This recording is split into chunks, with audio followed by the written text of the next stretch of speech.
Hello everybody, Kemo Sabi here, coming at ya with another video. So this one's off a Variety webpage, a write-up by Brian Lowry, published on November 12, 2018, 10:50 a.m.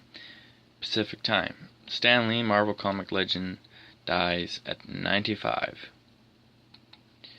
Stan Lee, who ushered in a comic book resistance by co-creating the comic superheroes Spider-Man, the Fantastic Four, and the X-Men characters, who made the leap to film with often spectacular results, died on Monday. His daughter's attorney confirmed to Variety he was 95. Lee was taken to Cedars-Sinai Medical Center in Los Angeles on Monday after suffering a medical emergency and was declared dead shortly afterwards. Working primarily with artist Jack Kirby Lee, writing as many as half a dozen titles or more a month, transformed Marvel Comics into a powerhouse, featuring socially relevant stories that spoke to young readers in a way the form hadn't previously. Those works, largely created during a widely productive stretch in the early 1960s, beginning with Fantastic Four, a squabbling and at times reluctant team of superheroes, were part of what came to be known as the Silver Age of comics.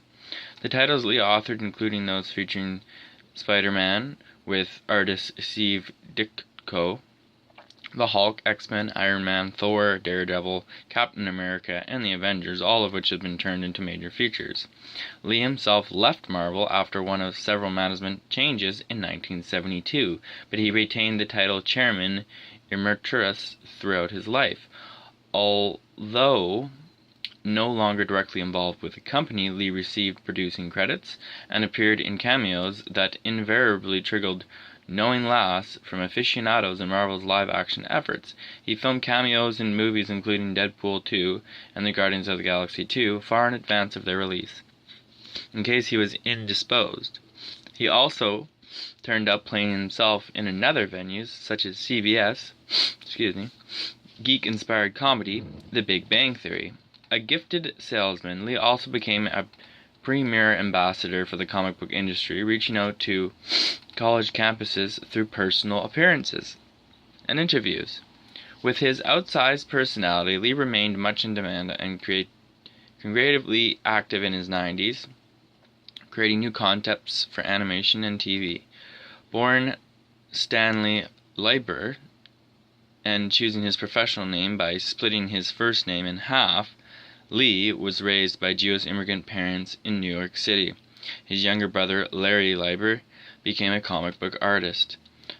Though his uncle, the brother-in-law of comic book publisher Martin Goodman, Lee became an assistant at what was then known as Timely Comics, which eventually became Marvel. Lee gradually began writing comic books under the pseudonym Stan Lee. He said in his autobiography, because he wanted to preserve his real name for more serious works such as novels, he later had his name legally changed. He earned his first credit for Captain America story in 1941, when Kirby and editor Joe Simon left due to a dispute with Goodman. Lee, then a teenager, was named intern editor. As Lee told the story, Martin looked around and said, "Hey, do you think you could hold down this job until I can get an adult?" Lee served in the U.S. Army during World War II. Afterward, he ran the publishing operation, but wasn't particularly happy with the results, churning out romance, monster stories, and anything else Goodman thought might sell. Envying the success of DC Comics, which sported characters such as Batman and the Justice League, Goodman allowed Lee to try creating something in the superhero genre. Teaming with Kirby, Lee conjured up a new kind of hero, plagued with flaws, insecurities, even romantic problems. Many were outsiders in ways which young readers could identify. The immediate success of Fantastic Four spawned a torrent of new Marvel titles, so many that Lee was struggling to keep up the pace. As a consequence, and really out of necessity, he devised a new, more collaborative way of working with illustrators. Lee would plot out the stories and then let the artists draw them before adding dialogue and word balloons based on those images. As it turned out, the approach worked especially well in capitalizing on Kirby's storytelling skills. He was really a film director doing comics, Lee once said. Lee also forged an unusual bond with Marvel readers, updating them on Marvel publications via editorials, and he signed Excelsior. Lee later titled his autobiography Excelsior: The Amazing Life of Stan Lee. Although Goodman had little respect for comic book reading audience, Marvel began attracting more sophisticated fans and elevated the level of dialogue in comics, which Lee explained by saying, "If a kid has to go to a dictionary, that's not the worst thing that could happen."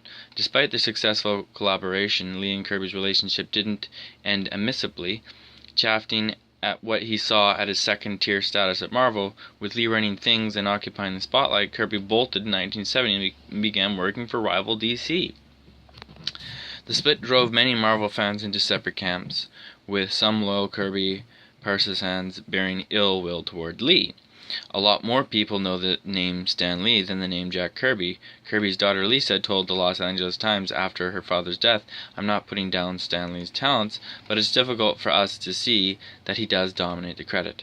As Dark Horse Comics founder Mike Rickardson put it, Lee and Kirby were the Lennon and McCarthy of comics.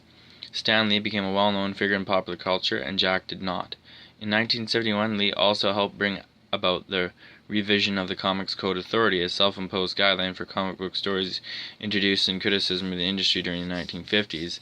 Lee wrote a three-part story in which Spider-Man's best friend, Harry, became addicted to drugs and published those issues without the CA seal of approval. Lee's post-Marvel ventures weren't a match for his early career. With lawyer Peter Paul, Lee launched his own company, Stanley Media, in 1998, but 2 years later investigators accused Paul of manipulating the stock. Paul fled to Brazil and was finally extradited back to the U.S., pleading guilty to violating SEC rules in 2003, and he was never implicated in any wrongdoing. Lee later formed another single, POW Entertainment, listing himself as a creative giant on his business cards. He continued to create TV, film, and game projects, including direct-to-DVD animated movies under the banner Stanley Presents. Despite his continued relationship with Marvel and strong association with the name, Lee sued the company in 2002, maintaining he had been promised a percentage of profits from TV and film productions. He received a reported $10 million settlement in 2005. A subsequent lawsuit against Lee and the company, filed by Stanley Media shareholders, was dismissed in 2011, ending nearly a decade of litigation. The Kirby heirs also explored their legal options in connection with their father's stake in Marvel's characters he co-created, but a federal court nixed their appeal in August 2013. Lee sold POW Entertainment to Hong Kong company Camson International Holding in 2017. He filed a $1 billion lawsuit against the company this past May, alleging that business partners took advantage of his dwindling eyesight and duped him into signing away the exclusive right to his name. He dropped the lawsuit in July. It wasn't the end of Lee's legal turmoil. However, in August, a judge granted a restraining order to protect Lee from K.A. Morgan, a memorabilia collector who had been accused of exploiting his close relationship with Lee to embezzle artwork, cash, and other assets worth more than $5 million. For all Marvel's success in print, Lee's high profile and the animated cartoons and later live-action series produced in the 1960s and 70s, the Hollywood mainstreaming of Marvel didn't begin in earnest until movies like X-Men and the Spider-Man franchise in 2000. The films and advances in special effects spawned the current wave of comic book movies, which have become some of the industry's biggest money makers. Remarkably energetic, even as an octogenarian and beyond, Lee was extremely popular in Hollywood in his later years among a generation of appreciative filmmakers who grew up reading comics and carried that passion for Marvel characters with them.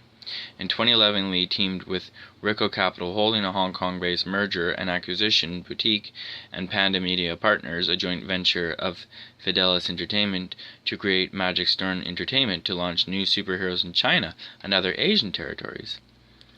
Lee's many accolades included the National Medal of Arts in 2008. At the time, he told National Public Radio that he took very little credit for the popularity of Marvel properties and other media such as movies, saying it's a monument to the fact that basically I guess those were fairly commercial stories. Lee received the Producers Guild of America's Vanguard Award, aimed at recognizing achievement in new media technology, in January 2012. A documentary with great power, The Stan Lee Story, debuted in the Comic-Con in 2010. Lee's friends included Batman creator Bob Kane, and Lee in an interview that Kane had teased him about the success of the Warner Bros. Movies, beginning with Batman in 1989. Lee joked that he regretted that Kane's death in 1998 prevented him from seeing the theatrical ascent of the Marvel properties, which matched and, in case of Spider-Man, temporarily surpassed his own. Lee is survived by his 2 daughters and his wife of nearly 70 years. Joan died last year of complications from a stroke.